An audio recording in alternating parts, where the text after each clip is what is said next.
ये कहानी है एक डरौनी रात की। किसी गांव में बंटी नाम का एक लड़का रहता था। वह परीक्षा देने के लिए गुजरात जा रहा था। ठंडी का दिन था, चारों तरफ से कोहरा छाया हुआ था। आमने सामने भी कोई नहीं दिख रहा था। पूरे 15 घंटे के बाद वह गुजरात पहुंच गया था। एक डरौनी रात। परीक्षा अगले दिन थी, इसलिए वह एक होटल में रहने के लिए सोचा।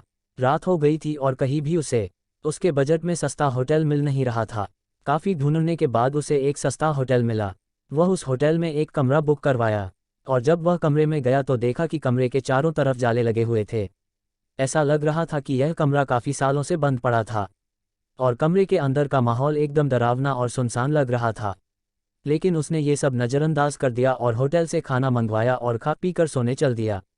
जब वह सो रहा था तो लगभग रात के 1 बजे के करीब उसे किसी के पायल की घूंघरू की आवाज़ सुनाई दी। वह रात एक डरौनी रात। बंटी तुरंत नींद से उठ गया और जल्दी से खिड़की के पास गया, ये पता करने के लिए को इतनी रात को किसकी पायल की आवाज़ सुनाई दे रही हैं, और इस सुनसान रास्ते में कौन आधी रात को घूम रहा है। क्योंकि वहाँ होटल में बंटी और मैनेजर के अलावा कोई भी नहीं था, तो ये फिर किस औरत की पायल की आवाज़ सुनाई दे रही हैं। बंटी खिड़की पर काफ़ी देर तक खड़ा रहा लेकिन उसे कोई भी नहीं दिखाई दिया। फिर उसने अपने कमरे से मैनेजर को फ़ोन किया और उसे बताया कि मुझे इतनी रात को कब से किसी की पायल की आवाज़ सुनाई दे रही हैं। आपको भी दे रही हैं क्या? मैनेजर ने कहा कि सर ऐसी कोई बात नहीं है, आपको हवा से ऐसा लग रहा होगा। वैसे भी ये जंगली इलाका है, यहाँ पर तो हल्की हवा भी तूफान के जैसी लगती हैं। आप सो जाइए, ऐसी कोई बात नहीं है। बंटी मैनेजर की बात पर भरोसा करके फिर से सोने चला गया। कुछ देर बाद उसे दोबारा वही पायल की आवाज़ पहले से भी ज़्यादा तेज सुनाई देने लगी। इस बार उसने अपने कमरे का दरवाज़ा खोला और सीधा होटल के बाहर देखने के लिए चला गया। जब वह बाहर आया तो देखा कि एक काफ़ी लंबी औरत है जो सफ़ेद साड़ी पहनी हुई थी। उसके काफ़ी लंबे बाल थे और चेहरा ढका हुआ था। वह अपने हाथ में एक नारियल ले करके होटल के चारों तरफ चक्कर लगा रही थी।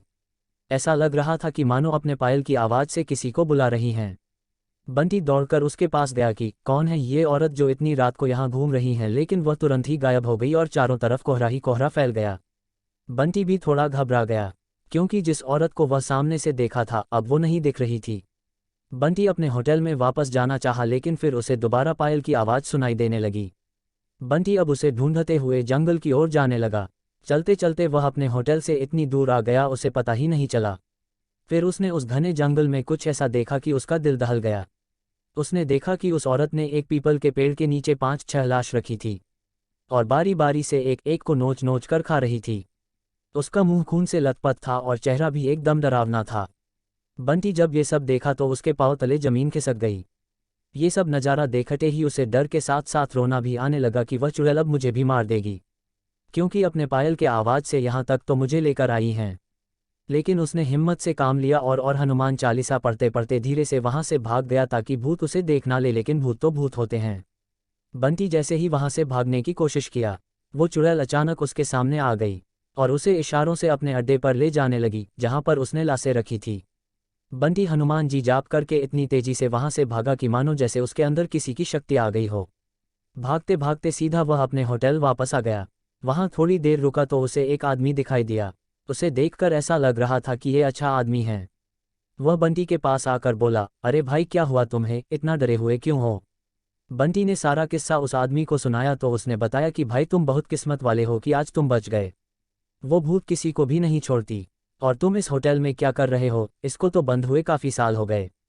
बंटी जब उस आदमी का इतना बात सुना तो उसका डर कर मारे पसीने निकले लगे। फिर वह आदमी बताने लगा कि इस होटल में बहुत साल पहले एक लड़की के साथ 4-5 लड़के उसका भयानक तरीके से रेप करके मार दिए थे। लड़की तो मर गई लेकिन किसी को भी नहीं छोड़ी, और जो भी रात के समय में इस रास्ते से गुजरता है सबको अपने कब्जे में कर लेती हैं और मार देती हैं। और कुछ दिन बाद इस होटल पर पुलिस का छापा पड़ा, तब से ये होटल बंद है। बंटी जब उस आदमी की पूरी बातें सुना तो वह बहुत जोर जोर से रोने लगा, ये सोचकर कि आज मैं मर जाता।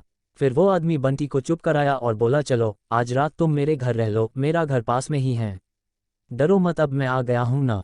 बंटी उस आदमी को धन्यवाद किया और उसके साथ उसके घर चला गया, और अपने आप से एक वादा किया कि आज के बाद वह भूल कर भी कभी अनजान जगह पर नहीं जाऊँगा।